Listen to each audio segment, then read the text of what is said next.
Awit, ika-64 na kabanata. Dalangin upang ingatan.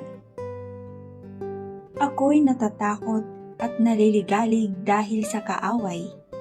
O Diyos, ang hibik ko, ang aking dalangin sana ay pakinggan.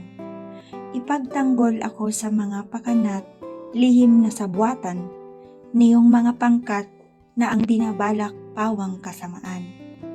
Ang kanilang dilay katulad ng tabak na pagkatatalas. Anaki palasong inaasinta kung sila'y mangusap. Sa kublihan nila, sila'y nag-aabang sa taong magaling. At pagdaan nito, ni takot ay wala nilang tutudlain. Sa gawang masama ay nagsasabwatan, nag-uusap sila kung saan dadalhin ang patibong nilang di dapat makita. Yaong sasabihin nila pagkatapos makapagbalangkas, ayos na itong kasamaang ating binabalak. Damdamin ng tao at ang isip niya'y mahiwagang ganap. Subalit ang Diyos na may palasuri di magpapabaya. Walang abog-abog sila'y tutudlait, susugatang dila. Dahilan sa sila'y masamang nangungusap, kaya wawasakin.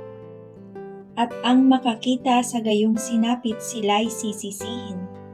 Yaong nakakita'y sisidla ng takot, ipamamalita ang gawa ni Yahweh at isa sa isip ang kanyang ginawa.